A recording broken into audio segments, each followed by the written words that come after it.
오늘은 주기도 7기도 중에서 6번째 기도인 시험에 들게 하지 마옵시고라고 하는 말씀을 전하려고 합니다. 근데 그 제목을 이렇게 달았어요.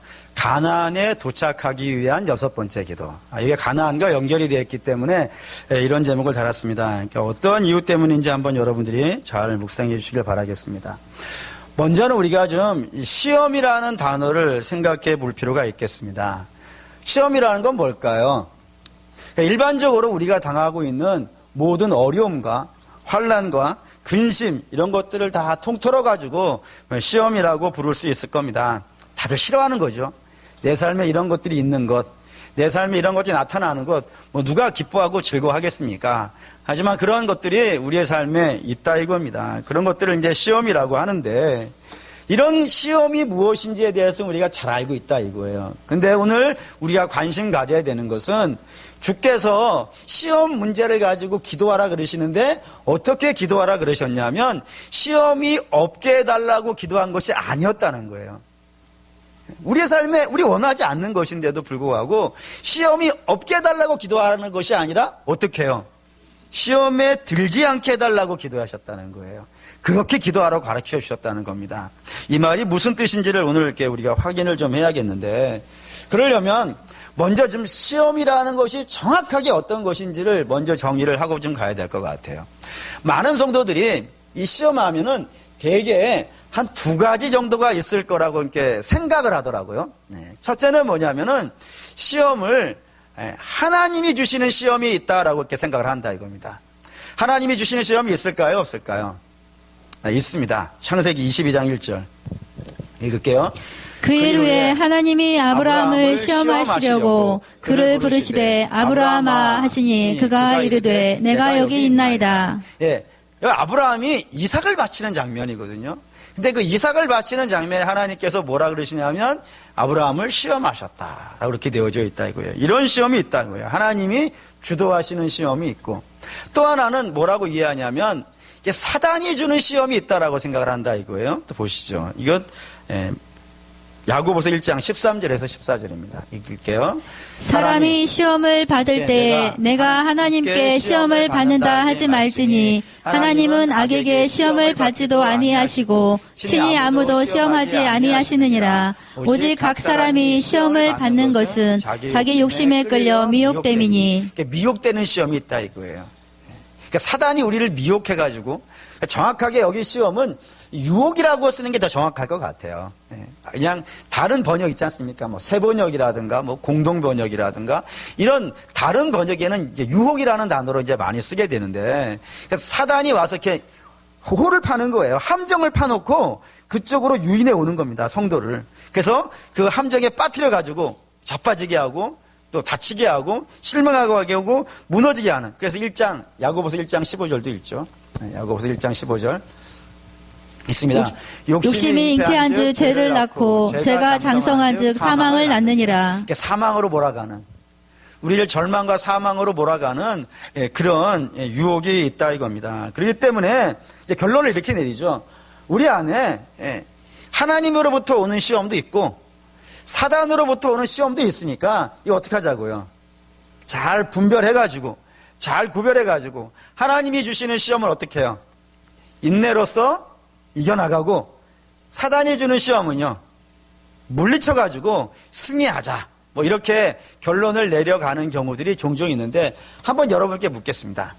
우리가 시험이라는 것이 우리가 당하는 환난과 어려움과 근심이라고 했는데, 그 환난과 근심과 어려움 속에서 이건 하나님이 주시는 것, 이건 사단이 주는 것, 이게 구별하실 수 있는 분 계신가요? 어디까지는 하나님이 주시는 것, 어디까지는 사단이 나를 유혹하는 것, 이게 구별이 되세요? 네, 안 된다는 게 문제입니다. 안 된다 이거예요. 그게 문제인 거예요. 성경도 이거를 우리가 그냥 이렇게 얘기해요. 둘이 같이 가고 있다 이거예요. 같은 사건 안에. 또 정확하게 표현하면 하나님이 가시는 큰 길이 있다 이거예요. 그 큰 길 옆에 늘 있다 이거예요. 시험이 늘 같이 다닌다 이거예요. 이렇게 이걸 성경을 이렇게 표현한다고요. 예를 들면 에덴 동산이 있습니다. 에덴 동산은 하나님이 주관하시는 땅이 맞죠. 하나님이 역사하시고 하나님이 지배하신 땅이 맞아요. 그런데 그 사이사이를 누가 돌아다니고 있어요? 사단이 돌아다니고 있다 이거예요. 사단이 돌아다니면서 자꾸 미혹한다니까요. 첫사람들을 미혹해가지고 결국에는 사망에 빠뜨려 버린단 말이에요. 딴 데 있는 게 아니에요. 불러내가지고 있는 것이 아니라 하나님이 다스리고 있는 그 영역 안에 사단도 돌아다니고 있다 이거예요. 또 이것도 이렇게 또 표현되죠. 아주 재미있는 말씀인데 마태복음 4장 1절입니다. 읽을게요. 그때 예수께서 성령에게 이끌려 마귀에게 시험을 받으러 광야로 가사. 주님이 처음에 공생애를 시작하실 때 광야에 가서 기도하신 40일 금식 기도하신 적이 있었는데 이 40일 금식 기도는 누구에 이끌려서 간 거예요? 성령에 이끌려서 갔단 말이에요. 성령이 주관하고 있는 기도 자리란 말이죠. 근데 그 사이에서 누가 시험하고 돌아다니고 있다고요? 사단이. 예수님마저도 시험해 보려고, 넘어뜨려 보려고 그 성령이 주관하시고 있는 그 기도의 자리도 돌아다니고 있다고요. 그러니까 사단이 딴 데 있는 게 아니란 말입니다. 사단이 다른 곳에서 돌아다니고 있는 것이 아니고 하나의 사건, 하나님이 하시는 하나의 사건 속에서도 얼마든지 사단이 들어와 가지고 우리로 하여금 우리에게 주신 하나님의 계획과 뜻을 분별하지 못하고 엉뚱한 것으로 유혹해 가지고 거기에서 무너지고 실망하고 넘어지게 하는 일들이요, 비일비재하게 많단 말이에요. 그러니까 시험과 유혹은 구별되지 않아요. 같은 사건 안에 있다 이겁니다. 그러면 이제 우리가 이 개념을 갖고 시험이 따로따로 있는 게 아니라 하나 안에 들어있다는 사실을 여러분들이 주관을 가지시고 이야기를 좀 진행해 보시죠. 그러면 하나님이 왜 시험에 없게 해달라는 말하지 아니하시고 시험에 들지 않게 해달라고 이렇게 말씀하셨는지 그 부분을 이제 본격적으로 한번 이야기를 해보겠습니다. 그 개념을 갖고요. 그 개념이 있어야 되니까. 여기서 제 얘기를 할게요. 하나님은 당신이 구원하신 백성을 향하여서 놀라운 계획을 하나를 가지고 계세요. 그 계획이 이겁니다. 로마서 8장 29절에서 30절 읽습니다. 하나님이 미리 아신 자들을 또한 그 아들의 형상을 본받게 하기 위하여 미리 정하였으니 이는 그로 많은 형제 중에서 맏아들이 되게 하려 하심이니라. 또 미리 정하신 그들을 또한 부르시고 부르신 그들을 또한 의롭다 하시고 의롭다 하신 그들을 또한 영화롭게 하셨느니라. 정하신 자들이 있다 이거예요. 미리 정하신 자, 택함 받은 자, 그 택함 받은 자를 구원하시는데 구원해서 죄에서 이렇게 딱 끄집어내는 정도로 하나님 만족하시지 않는다 이거예요. 어디까지 가야 된다고요? 예수님을 닮는 데까지 가야 된다고요. 그러니까 죄에서 나오는 게 끝난 게 아닌 거예요. 구원받은 게 끝난 게 아니라 구원받은 백성을 예수님을 닮은 사람, 예수님같이 거룩한 사람, 예수님같이 하나님을 드러내는 사람, 이런 사람으로 하나님이 좀 데려가시려고 한다 이거예요. 거쪽으로 변화시켜 가시려고. 그런데 문제는 여기에요. 우리가 죄에서 딱 나오는 순간, 사망에서 딱 나오는 순간 바로 예수님과 같이 될까요? 안 될까요? 그게 안 된다는 게 문제인 거예요. 우리가 증인이지 않습니까? 우리 분명히 구원받은 백성이라고 믿는데 때로 보면 막 우리 헷갈리잖아요. 그냥 구원받았다는 것만으로는 이게 되는 게 아니란 말입니다. 그래서 뭐를 해야 돼요? 훈련을 해야 된다 이거예요. 믿음의 훈련이 있어야 된단 말이에요. 그래서 이렇게 교회에서 이렇게 얘기를 하죠. 구원은 거저 받는 것, 나의 의 없이 받는 것, 하나님의 은혜로 받는 것라고 이렇게 구원을 이야기하고 그걸 거룩해지는 것, 좀 어려운 말로 성화라고 얘기하는데 성화라고 하는 것은요, 훈련이 돼야 돼요. 거룩함이라는 것은 예배드리는 것도 훈련이 돼야 돼요. 설교 듣는 것도 훈련이 돼야 돼요. 하나님 말씀 읽는 것, 기도하는 것도 처음부터 1시간, 2시간 되지 않아요. 훈련이 좀 필요하다 이거예요. 그런 식으로 훈련이 돼야 된단 말입니다. 그런데 그 훈련을 하나님이 어디서 하실까요? 거룩해져가는 훈련을.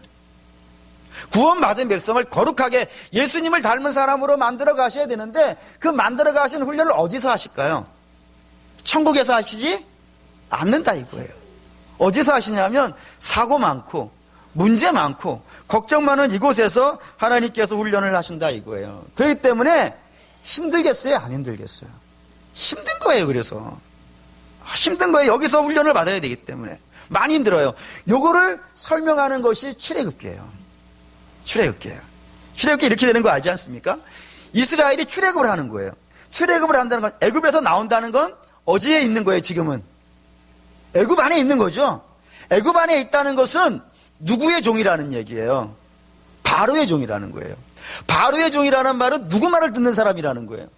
바로 말에 순종하는 사람, 바로 말에 절대적으로 순종하는 사람을 바로의 종이라 그런단 말이에요. 출애굽은 거기서 어떻게 하라는 거예요? 나오라는 거예요. 다시 말하면 이제 너희는 바로의 말을 듣는 사람이 되지 말고 누구의 말을 듣는 사람이 되라고요? 하나님의 말을 듣는 사람이 되라. 하나님의 말씀을 듣는 사람이 되라고 하면서 출애굽을 하는 거란 말입니다. 근데 그 출애굽한 백성이 홍해바다를 건너는 걸 출애굽이라 그러는데 홍해바다를 딱 건너는 순간부터 하나님 말씀을 잘 듣는 사람이 되는 것이요? 아니잖아요. 바로 되는 게 아니라 이거예요. 그래서 하나님이 그들을 데리고 훈련을 하는데 어디 가서 훈련을 해요? 광야에 가서 하는 거예요. 왜 광야에 가서 하실까요? 하나님의 목적이 있어요. 너희는 양식에 의해서 사는 사람이 되지 말고 뭐에 의해 사는 사람이 되라고요? 하나님 말씀에 의한 사람이 되라고. 그래서 양식 없는 데로 가는 거예요. 그렇죠? 난 양식 없어도 하나님이 나를 충분히 먹여 살리실 수 있어. 이거를 먼저 배워야 된다고요. 어디 가기 전에요?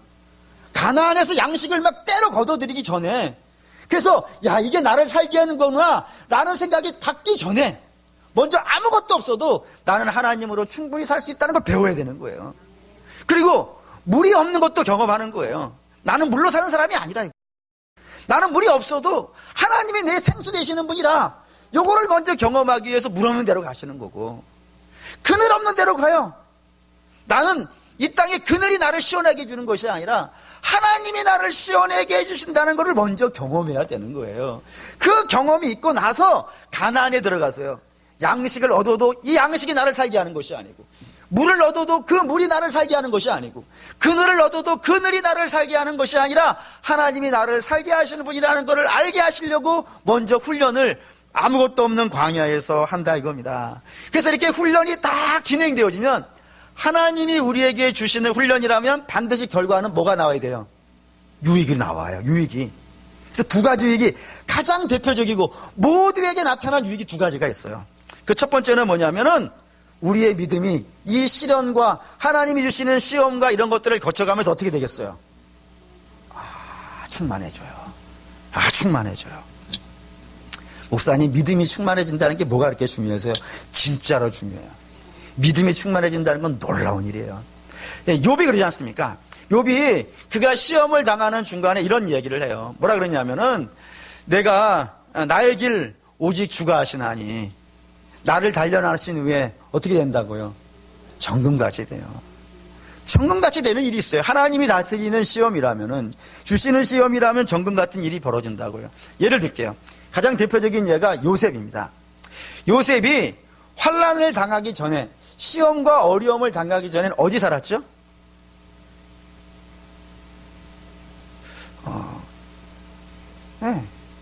자기 아빠 집에 살았죠. 뭐 이렇게 고민을 하세요? 자기 아빠가 누구예요? 이삭이고, 이삭은 재벌이라고 몇 번에 야곱이고, 야곱은 머리에는 야곱이라고 생각을 했어요. 입으로 이삭이 나온 거예요. 그거 이해해 주세요. 야곱도 부자예요. 엄청난 부자란 말이에요. 그러니까 얼마나 좋은 침대에서 살았겠으며 얼마나 좋은 음식을 먹고 살았겠어요. 그때 하나님이 당신의 어떤 뜻이 있어가지고 요셉에게 꿈을 꾸게 하세요. 그 꿈이 뭐냐면 하늘에 해와 달과 11별이 자기한테 다 절하는 꿈을 꾸는 거예요. 그리고 나서 요셉이 뭐 하죠? 그 꿈을 꾸고 나서 이 꿈이 뭔가, 하나님 이 꿈이 뭔가요? 하고 그 앞에서 하나님께 기도하면서 묵상해가지고 그 뜻을 알아내려고 하는 생각은 추구도 없어요. 뭐예요? 자랑이에요.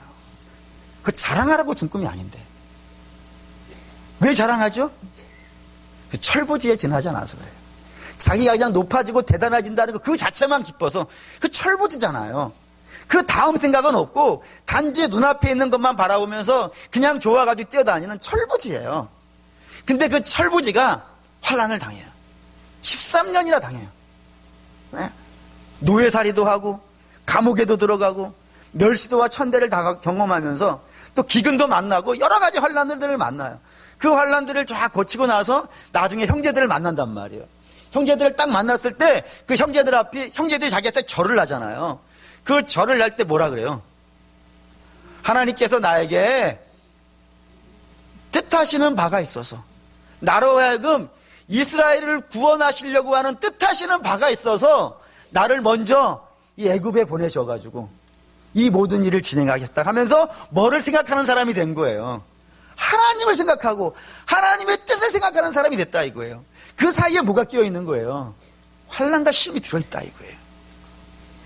그게 그냥 철들었다 그런다 이거예요. 이런 걸 철들었다 그러는 거예요. 우리 믿음의 성도 여러분도 하나님의 뜻을 분별할 수 있는 그런 은혜가 있기를 축원합니다. 시련 하나하나를 믿음으로 겪어가면서 이겨가면서 그런 철이 드는 역사들이 있더라 이겁니다. 두 번째는 그래서 이스라엘도 마찬가지예요. 이스라엘이 출애굽을 할 때는 출애굽이 홍해바다 건너는 거라고 했지 않습니까? 그 홍해바다를 건널 때는 그 홍해바다 앞에서 어떻게 하고 있어요? 벌벌벌 떨지 않습니까? 왜요? 앞에는 바다요, 뒤에는 뭐가 있으니까요? 바로의 군대가 쳐들어와 있으니까 벌벌벌벌 거리고 있다고요. 감히 뭐 들어갈 생각도 못하고 기도하는 거 누구 혼자 하고 있는 거예요? 모세 혼자 손 들고 기도하고 있다고요. 나머지는 그냥 벌벌벌 거리고 있어요. 그런데 이 광야 40년을 딱 거치고 나서 이스라엘이 요단강 앞에 섰어요.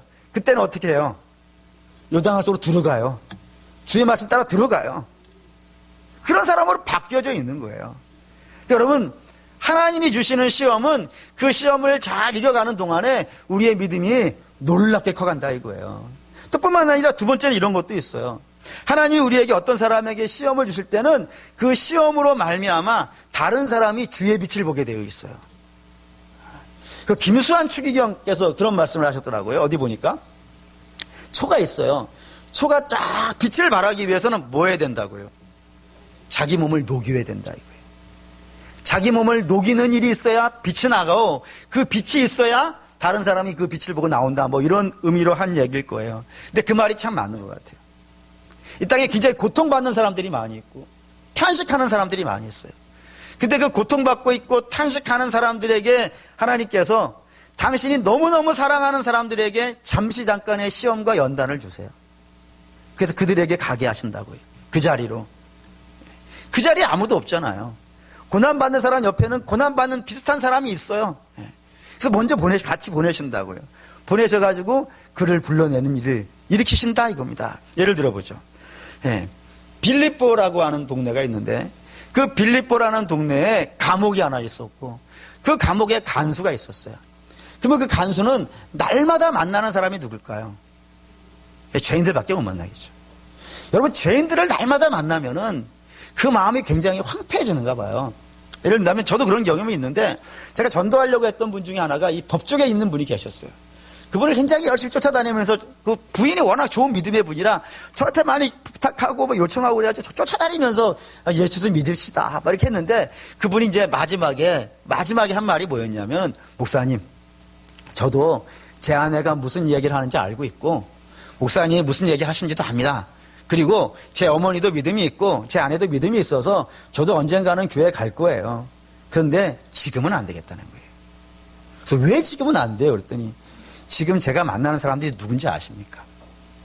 천하의 나쁜 사람들만 만나고 있다 이거예요. 근데 그 천하의 나쁜 사람들 중에는 예수 믿는 사람이 태반이라 이거예요. 심지어는 목사님들도 많다 이거예요. 은혜가 안 돼서 못 가겠다 이거예요. 아, 교회 안 다니는 분도 은혜를 얘기하는 거예요.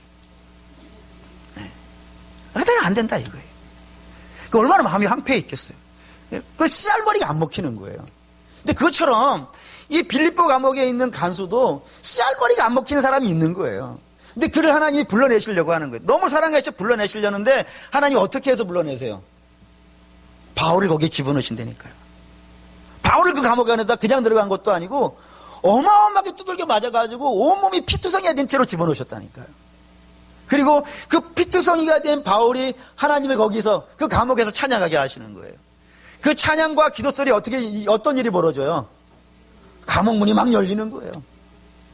그러니까 이 간수가 놀래가지고 그 앞에 엎드렸어요. 어떻게 하면 나도 구원받을 수 있겠습니까? 라고 이야기했을 때 바울이 선포한 말이 뭐예요? 주 예수를 믿으라. 그리하면 너와 내 집이 구원을 받으리라. 그래서 그 집안이 다 나오는 거예요. 그의 친구들도 나오고 그의 이웃들도 나오고 바울로 인하여서 하나님 바울을 너무 사랑하시잖아요. 그 사랑하는 바울이 맷두들겨 맞고 감옥에 있는 거 하나님 뭐가 좋아하시겠어요? 근데 그렇게 하시는 거예요. 당신의 사랑하는 종을 통하여서요. 또 이런 이야기도 있죠. 이디오피아라는 나라가 있어요. 이디오피아 나라는 아프리카에서 가장 유명한 기독교 국가예요. 근데 그 나라가 어떻게 기독교 국가가 됐을까요? 유명한 얘기가 하나가 끼어 있어요. 사도행전에 보면은 그 구스라는 이제 구스가 지금의 에티오피아인데 구스의 간다게라고 하는 여왕이 있었어요. 그 여왕의 재정장관으로 있었던 네시가 어떻게 하나님을 알았나 봐요. 그 어떻게 하나님을 알았는지는 안 나오지만 어떻게 하나님을 알았어요. 근데 그 하나님이 도대체 어떤 분인가가 너무 궁금해가지고 날마다 예루살렘을 가는 거예요. 틈만 나면 예루살렘을 가는 거예요. 가서 나에게 이분이 누군가? 이 펴놓은 책이 어디냐면 이사야 53장인데 이사야 53장을 고난받는 종의 노래라 그런다고요. 그의 찔림은 뭐 이런 얘기 있지 않습니까? 그런 고난받는 종이 너무 궁금해가지고 날마다 물어보는데 아는 사람이 예루살렘에 한 명도 없는 거예요. 아는 사람 아무도 모르는 거예요. 올라가도 실망하고 내려오고 올라가도 실망하고 내려오고 이번에도 실망해서 내려오고 있는 중에 어디를 지나갔냐면 광야를 지나가고 있었다니까요. 근데 공교롭게 그 광야에 누가 지나가고 있었냐면 빌립 안수 집사님이 지나가고 있었어요. 근데 빌립 안수 집사님 볼 때 저 사람이 막 이렇게 중얼중얼하고 하는데 내가 알고 있는 이사야 53장을 읽고 가고 있는 거예요. 그래서 물었어요. 당신 그 내용 뭔지 아냐고. 그랬더니 그 간다게 여왕의 네시가 뭐라 그러냐면 내가 이걸 몰라가지고 늘 예루살렘에 가서 물어보는데 아무도 아는 사람이 없다고. 당신이 좀 알면 나한테 알려달라고. 해가지고 이 빌립 안수 집사님이 이 고난받는 종의 노래의 주인공을 알려준 거예요. 그 종이 누구예요? 예수 그리스도. 그의 찔림은 우리의 상함을 인하며 그 십자가의 이야기를 쭉 얘기해 주니까 이 네시가 너무 감동이 되고 은혜가 되어져서 여기에서 내가 세례를 받았으면 좋겠다. 내가 이제 하나님을 알았다. 라고 해가지고 돌아가서 그날에 이제 복음을 전하기 시작했다라고 하는 이야기가 끼어 있어요. 네. 근데 그렇게 됐는데 궁금한 건 이거예요. 빌립 안수 집사님은 왜 하필이면 그때의 그 광야에 있었을까요? 광야는 누구도 안 좋아하는 곳이잖아요. 가고 싶지 않은 곳이에요. 근데 왜 빌립 안수 집사님은 거기 있었을까요? 네, 거기에 예루살렘 교회에 핍박이 있는 거예요. 스데반이 죽어가는 이야기가. 그래서 예루살렘 교회에 큰 사도 바울이 사울이었을 시절에 어마어마한 박해가 있어가지고 예루살렘 교회 상당수가 예루살렘을 떠났어요. 떠나가지고 가장 많이 간 사람들이 어디였냐면 안디옥이에요. 안디옥. 그 세운 교회가요. 네. 저기 금암동에 있는 안디옥 교회인 거예요. 그래서 그 교회가 열심히 선교하는 거예요. 그 정신을 배우겠다고 해가지고 당연한 거예요. 안디옥 교회라는 이름을 달고 사도 바울을 파송한 교회라니까 이거 안디옥 교회가. 열심히 해야 되는 거예요. 예. 그렇습니다. 근데 그때 쫓겨난 사람 중에 하나가 빌립 안수 집사님인 거예요. 여러분 안수 집사 된다는 것 이거 만만치 않은 문제잖아요. 많이 기도해야 되고 어떤 하나님 앞에 쓰임 받으려고 하는 큰 목적을 가지고 준비한 것 아니겠습니까?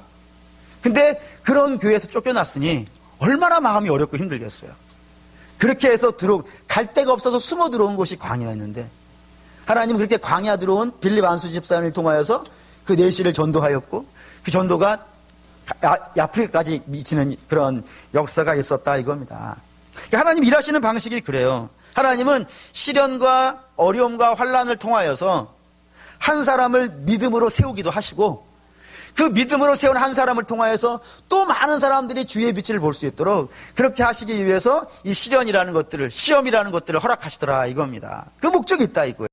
문제는 우리가 아까 봤듯이 이 하나님의 거대한 목적 한 사람을 세워가고 훈련시키고 그 훈련시키는 사람으로 인하여서 더 많은 사람이 주의 빛을 보게 하는 이 하나님의 놀라운 계획 안에 사단이요 돌아다니고 있는 거예요. 따라다니고 있다니까요.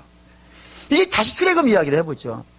그래서 이스라엘이 나왔단 말이에요. 그래서 광야에서 훈련을 받고 가고 있는데 툭 하면 와가지고 걸러 넘어뜨린단 말이에요.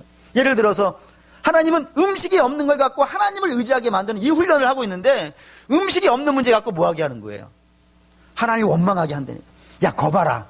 너 애굽에 있는 게 낫지 않았겠냐? 애굽에 있었으면 참외도 먹었고 부추도 먹었고 그 애굽에서 먹는 참외가 우리가 먹고 있는 그 참외일까요?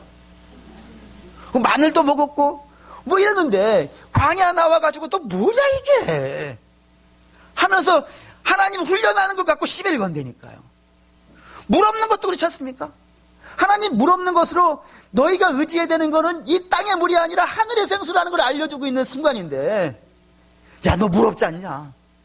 하나님 너 말려 죽이려고 그러는 거야 라고 하기도 하고, 그늘이 없을 때도 하나님이 그린이 없는 걸 통해서 하나님이 주시는 그 구름 기둥 안에서 안식을 누리는 그 기쁨을 알려주고 계시는 판인데, 그거 갖고 안 되겠다고 막 하면서 그러고 하기도 하고, 하나님이 모세를 중심으로 이렇게 이끌어가고 계시는데, 아론을 중심으로 이렇게 이끌어가고 계시는데, 야, 모세와 아론만 짱이냐? 니네가 모세보다 못한 게 뭐가 있고 아론보다 못한 게 뭐가 있냐? 덤벼봐, 내가 덤벼봐. 그냥. 자, 뒤집어, 니네가 해 라고 해가지고요, 결국에는 반란을 일으켜서 수많은 문제들이 발생되어지고, 여러분, 그렇게 수많은 문제들이 일어나게 되는 중요한 원인들이요, 사단의 유혹이 끼어있더라 이거예요. 물론 여러분 오해하지는 마세요. 모든 문제가 사단이 근원이다 이런 개념이 아니고, 분명히 잘못한 건 누가 선택한 거예요? 이스라엘이 택한 거예요. 근데 그 잘못한 길로 자꾸 유혹해오는, 정당한 믿음의 길을 가지 못하도록 자꾸 그 자기가 파놓은 곳 함정에 빠뜨리게 하려고 하는 그런 유혹자가 있더라 이겁니다. 성경은 이걸 잠언으로 설명해요. 잠언 볼까요? 7장 7절에서 10절 읽을게요. 어리석은 자 중에 젊은이 가운데 한 지혜 없는 자를 보았노라. 그가 거리를 지나 음녀의 골목 모퉁이로 가까이하여 그의 집 쪽으로 가는데, 저물 때 황혼 때 깊은 밤 흑암 중에라. 그때 기생의 옷을 입은 강교한 여인이 그를 맞으니. 여기에 한 젊은이가 가고 있는 거예요. 이 젊은이를 성도라고 합시다. 성도가 가고 있는데 저물었어요. 황혼이 왔어요. 흑암이 왔어요. 이걸 우리가 시험과 환란이라고 볼 수 있겠죠. 근데 이렇게 시험과 환란이 오니까 그 옆에 있었던 음녀가 어떻게 하는 거예요? 이리 오라고. 아니, 하나님의 길을 가고 있는데 거기에서 부른다니까요. 이리 오라고. 이리 오라고. 아버지가 아들에게 이야기했으니까 음녀로 얘기하는 것일 것이고, 아마 어머니가 딸에게 얘기했으면 제비라고 했겠지. 네? 오라 그랬어. 이리 오라고. 정당한 믿음의 길을 가지 말라고. 왜 그리 가냐고. 왜 생고생을 하냐고. 여기 와서 나하고 이 좋은 침상에 누워가지고 연애나 하자고. 이렇게 부르는 자가 있다 이거예요. 그래 있다 이 말입니다. 그래서 거기에 빠진 사람을 빠지면 어떻게 되는 거예요? 정당한 믿음의 길을 못 가요. 가야 되지 않아요 우리는. 하나님의 길을 가야 되는 사람인데 가는 사람을 붙잡아서 못 가게 한다고요. 그래서 거기에 영원히 있으라고, 나하고 있자고 붙잡아 놓는단 말이에요. 그게 문제가 발생되는 거예요. 거기에 환란과 어려움이 거기에 이제 무너지는 게 된다 이겁니다. 그래서 거기에 끌려가는, 생명의 길로 가지 못하고 엉뚱한 길로 가는 사람이기 때문에 어리석은 자다라고 이렇게 성경에 쓰고 있다 이겁니다. 그 왜 이게 어리석은 자가 되냐면, 이게 중요한 표현이 이제 신명기 1장 2절에 나와요. 읽어볼게요. 호렙산에서 세일산을 지나 가데스 바네아까지 10하루길이었더라. 여기 호렙산이라는 것은 우리가 잘 아는 단어로 바꾸면 시내산입니다. 이스라엘이 출애굽을 해가지고 맨 처음에 간 곳이 시내산이에요. 거기서 율법을 받았어요. 그 율법을 받고 여기서 성막을 짓고 이스라엘이 이제 출발을 해가지고 가나안으로 가는데, 어디를 지나가냐면 세일산을 지나서 가는 거예요. 세일산이 지금으로 말한다면 페트라예요. 그 페트라, 요르단 페트라를 지나가지고 이제 가데스 바네아는 가나안 입구예요. 가나안 들어가는 문이에요. 여기를 들어가는데, 요까지 시내산에서 가나안 들어가는데 며칠 걸렸다고요? 10하루 걸릴 길이에요. 먼 길이 아니라는 거예요. 10하루만 갈 수 있는 길이에요. 근데 우리 알다시피 이 10하루 만에 가는 길을 이스라엘은 몇 년 걸려요? 40년 걸려요. 40년 걸려요. 왜 40년이 됐죠? 10하루에 도착했는데, 그 가데스 바네아에서 시험에 든단 말이에요. 어떤 시험이냐면 12명의 정탐꾼을 가나안에 들여보냈어요. 그래서 12명의 정탐꾼이 40일간 가나안을 정탐하고 돌아왔어요. 그리고 와서 10명이 뭐라 그러는 거예요? 야, 우리는 메뚜기야. 우리 메뚜기야. 뭐에 비해서요? 가나안 사람들에 비해서 우리 메뚜기에 지나지 않아. 여러분, 얼마나 좋아요. 여러분들, 우리는 메뚜기고 쟤네는 골리앗이에요. 할렐루야 아니에요? 목사님 메뚜기가 뭐가 좋아하세요?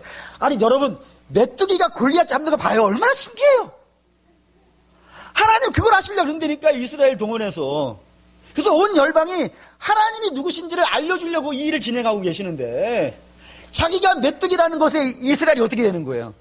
다 시험에 들었어요. 다 시험에 들어가지고 이제 우리 못 가요. 하나님 우리 죽이려고 그러는 것 같아요. 하나님 제정신이 아닌가 봐요. 다 자빠져 버렸어요. 다 시험에 들어버린 거예요. 정당한 믿음의 길로 못 간단 말이에요. 그래서 하나님 어떻게 하시는 거예요? 안 돼, 이 상태로는. 해가지고 광야로 돌려가지고 몇 년을 사는 거예요, 거기서요. 38년을 광야에 사는 거예요. 시내산 1년, 광야 38년, 들어가는데 1년 해가지고 40년 걸려서 들어가는 거예요. 굉장히 미련해 보이지 않습니까? 아니, 그런 일이 있다니까요. 아니, 정당한 믿음의 길을 가면 되는데, 그것이 시험에 드니까, 사단의 악한 자의 올무에 빠지니까, 들어가지 못하게 되어지고, 들어가지 못하니까 광야를 헤매는 거예요. 그 제목이 이렇게 달았어요. 가나안 도착하기 위한 기도. 시험에 들면 가나안 못 들어가는 거예요. 이거 주께서 다른 데도 말씀하셨어요. 이거로 볼까요? 마태복음 26장 40절에서 41절 읽겠습니다. 제자들에게 오사 그 자는 것을 보시고 베드로에게 말씀하시되 너희가 나와 함께 한 시간도 이렇게 깨어 있을 수 없더냐. 시험에 들지 않게 깨어 기도하라. 마음에는 원이로되 육신이 약하도다 하시고. 이거 무슨 기도에 있는 이야기예요? 겟세마네 기도에 있는 이야기예요. 근데 그 겟세마네 기도가 끝나고 나서 어떤 일이 벌어질 예정이에요? 예수님 잡히시겠죠? 악한 자들에게. 밤새 끌려다니면서 고난 당하시겠죠? 그리고 그 다음날 아침에 어떻게 되셔요? 십자가에 죽으실 거예요. 근데 이 모든 이야기를 십자가의 길이라 그러고, 뭐, 멋있는 말로 하면 비아돌로로사 이렇게 쓴단 말이에요. 십자가의 길이라고요. 근데 이 십자가의 길을 갔기 때문에 우리가 어떻게 되는 거예요? 주님이 십자가의 길을 가셨기 때문에 우리는 뭐를 얻는 거예요?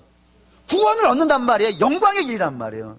복된 길이죠? 근데 이 복된 길에서 시험 받는 사람이 있더라 이거예요. 누구예요 그게? 제자들이에요. 신기하죠? 분명히 생명의 길인데 주님이 십자가 길 가는 것은 정말 복된 길인데 제자들은 그 안에서 시험 들 수 있단 말이에요. 그래서 주께서 뭐라 그러시는 거예요? 너 시험 들지 않게 기도하라고 경고를 하신 거예요. 그럼 어떻게 해야 되는 거예요? 시험에 안 될 대로 기도를 해야 되는데 베드로 어떻게 하고 있습니까? 그냥 육신이 약하다는 것으로 산단 말이에요. 그 결과가 저와 여러분은 잘 알죠? 뭐예요? 주님을 3번 부인하는 거였어요. 부인으로만 끝난 게 아니라 저주까지 하잖아요. 다행히 빨리 회개해서 다행이지. 만약에 그렇지 않았다면요. 참 큰일 날 일이 아니었겠습니까? 그런 일이 있더라 이거예요. 베드로만 그런 게 아니죠. 모두가 그래요. 우리가 믿음의 길을 가다 보면은 원하지는 않을 수 있을지는 모르겠지만 정말 많은 시험들이 있을 수밖에 없다고요. 그게 개인적인 문제일 수도 있어요. 성도 간의 사이에서 문제가 발생될 수도 있어요. 그리고 어쩌면 목사하고의 문제가 있을 수도 있어요. 없었으면 참 좋겠는데 이런 것들이 그냥 우리에게 막 온단 말이에요. 근데 그때 그런 문제가 있을 수밖에 없을 때 어떻게 해야 되는 거예요? 그걸 이겨나가야 되지 않겠습니까? 이겨나가야 되는데 이겨나가지 못하고 거기에 시험에 빠진다면요 곤란해지는 거예요. 예를 들어서 설교를 했어요. 설교를 다 이해하는 것까지는 상당히 오랜 시간이 걸려요. 근데 나는 이제 못 알아듣겠어 해가지고 나 시험 들었어 해가지고 교회 안 다녀버리면요 어떻게 되겠어요? 또 뿐만 아니라 성도 간에도 문제가 있을 수 있죠. 성도 간에 문제가 있고 목사와 또 문제가 있어가지고 나 이제 교회 안 다녀 해가지고 안 다녀버린다면요 이거 다 시험 들었다고 쓰는 것들이잖아요. 그래서 안 해버리면요 또 이럴 수도 있죠. 우리가 어떤 기도를 했어요. 하나님 이제 기도 들어주세요 했는데 그 기도가 안 들어졌어요. 하나님 기도도 안 들어주시는데 나 시험 들었어 해가지고 안 다녀버린다면요 여러분 우리가 하는 기도가 다 들어지면 좋을 것 같습니까? 여러분 우리가 하는 기도가 정말 나중에도 좋을 거라는 보장은 뭘로 할 수 있는 거예요? 우리가 원대로 돼가지고 문제되는 일들도 많아요. 그리고 우리는 기도를 할 수 있어요. 무엇이든지 기도할 수 있지만 그 기도의 주권은 누구에게 맡게 된다 그랬죠? 하나님께 맡겨야 되는 거예요. 근데 그게 안 들어졌다고 나 시험 들었어 해가지고 교회 안 다녀버린다면요 다 시험도 문제란 말이에요. 설교 안 들린다고 시험 들고 성도 간에 또 뭐 교회에서 나를 안 안아준다고 시험 들고, 또 뭐, 기도 안 응답했다고 시험 들고, 그래서 시험 들었다가 해가지고 교회 안 다녀버리면요. 하나님의 자녀가 아니라면 문제가 안 돼요. 어차피 하나님의 자녀가 아닌 사람은 이 땅에서 한번 호탕하게 살다가 끝나는 거니까, 뭐 지옥에 가든 말든 건 알아서 할 문제고, 하나님의 백성은 어떻게 되겠어요? 그게 40년이든 4만 년이든 4억 년이든 결국에는 하나님 앞에 돌아올 수밖에 없단 말이에요. 근데 돌아올 수밖에 없는데 그 돌아올 때까지 시간을 다 어디서 살게 되는 거예요? 그게 광야라 이거예요. 그게 광야란 말이에요. 얼마나 손해요, 인생이. 얼마나 낭비고. 빨리 가나안에 들어가는 것이 복인데 자꾸 시험 들었다고 해서 넘어지고, 또 시험 들었다고 또 자빠지고, 또 시험 들어갔다고 딴 데 가고, 그 딴 데 갈 시간만큼이 내게 손해고, 딴 데서 살았던 만큼이 내게 억울함이란 말이에요. 낭비지 않습니까? 그런 일들이 우리가 발생되는 것이 우리 주님이 안타까우신 거예요. 그래서 시험에 들지 않게 뭐 하라고요? 기도하라고 자꾸 얘기하는 거예요. 시험은 있을 수밖에 없는 거예요. 하나님이 당신의 백성을 만들어가는 과정 속에 시험이라는 건 있을 수밖에 없고, 하나님이 그걸 이용하시도 하신다니까요. 근데 그 안에서 사단이 이렇게 부른다고 해가지고. 근데 여러분, 사단의 유혹은 만만하지 않아요. 우리가 이겨나가기 힘들어요. 왜죠? 사단의 유혹을 어떻게 해오냐면 이렇게 해봐요. 먹음직하고, 보암직하고, 탐스럽게. 그걸 안 먹으면 안 될 만큼 저게 정말로 중요한 것처럼 그렇게 마음을 만든단 말이에요. 그렇게 만들어가서 우리를 넘어뜨리는데, 우리가 무슨 재주로, 무슨 용쓰는 힘이 있다고 해가지고 그걸 이겨나갈 수가 있겠어요. 그래서 주께서 얘기하시는 거예요. 뭐 하라고요? 기도하라고. 그러니까 사랑하는 우리 믿음의 성도 여러분, 난 시험에 빠졌어 이런 말 하지 마세요. 시험에 빠졌어라고 하는 말 앞에는 뭐가 빠진 거예요 지금? 나 기도 안 했다는 얘기를 한 거니까. 물론 시험 빠진 일이 있을 수밖에 없는 세상이지만, 그럼에도 불구하고 우리는 시험에 안 빠지기 위해서 어떻게 해야 되는 거예요? 정말로 기도를 많이 해야 돼요. 그 문제를 가지고. 우리 주님도 십자가 지르시는 길을 가기시기 위해서 밤새 땀방울이 핏방울이 되도록 기도하셨단 말이에요. 근데 주님도 그렇게 기도하시는데, 우리는 시험의 문제를 갖고 내가 시험에 빠지지 않기 위해서 얼마나 기도를 하고 있는지 한번 좀 돌아보실 수 있기를 바라요. 근데 이것을 알고 또 하나 더 기억합시다. 우리 주님께서 시험에 빠지지 않게, 시험에 들지 마옵시고 라고 하시지 아니하시고, 시험에 들게 하지 마옵시고, 맞죠? 시험에 들게 하지 마옵시고 라고 하지 아니하고 앞에 하나를 더 붙였단 말이에요. 뭘 붙였죠? 우리를. 왜 이런 말을 쓰셨을까요? 여러분, 우리는 같이 시험에 빠질 수 있는 사람이에요. 내가 안 빠지는 문제로 여러분이 빠질 수 있고요, 여러분이 안 빠지는 문제로 제가 빠질 수가 있어요. 오히려 우리는 그런 사람이에요. 그렇기 때문에 우리는 어떻게 해야 되는 거예요? 서로 같이 기도해야 돼요. 서로. 여러분은 저를 위해서 하고, 저는 여러분을 위해서 하고요, 또 여러분은 여러분들끼리 하고, 그래서 좀 붙잡아주기도 하고요, 중보기도도 좀 하고요, 좀 섬겨주기도 하고, 좀 휘청휘청 하시는 분이 있으면 같이 붙잡아주기도 하고요, 애타게 하기도 하고, 그런 것들이 있어야 된단 말입니다. 우리가 시험에 들지 않도록 그렇게 기도하고 그렇게 해야 된다 이겁니다. 그러는 과정 속에 우리가 이 시험이라고 하는 문제 하나하나를 극복하고 견뎌가게 되고, 그 극복하고 견뎌가는 동안에 우리는요, 가나안에 들어가는 거예요. 그렇지 않고 자꾸 시험에 들어서 엉뚱한 데 가고, 자꾸 시험에 들어서 엉뚱한 데 가면 결국 하나님이 원하시는 데까지 도착하는 것이요, 자꾸 뒤로 밀려요. 자꾸 뒤로 밀려요. 자꾸 뒤로 밀리면은 결국엔 주께서 주시는 기쁨과 주께서 주시는 그 복됨을 우린 점점점 뒤로 밀어놔야 된다 이겁니다. 그 사랑하는 믿음의 성도 여러분, 주께서 구원받은 성도에게 알려주신 기도가 주기도예요. 그 주기도에 그렇게 얘기하신 거예요. 시험에 들지 않게 기도해라. 시험에 들지 않게 기도해라. 그거 정말 중요한 기도예요. 그러니까 여러분도 저도 매 순간순간 시험은 안 왔으면 좋겠지만, 하나님이 뜻하시는 바가 있어서 그 일을 이루어 가시는 중에 혹시 여러분 어려움 만나시고 좀 위기의 순간 만나시면, 주님, 이 문제로 인하여서 제가 유혹에 빠지지 않도록 저를 좀 붙잡아 주시옵소서. 하고 기도하시고, 그렇게 시험에 끌려가시는 분 계시다면 여러분이 그분들을 위해서 좀 기도하셔가지고 우리 모두 함께 가나안으로 들어가는 것이 뒤로 밀려지지 않고 한 걸음 한 걸음이 가나안 삶 되시기를 주의 이름으로 축원합니다. 아멘.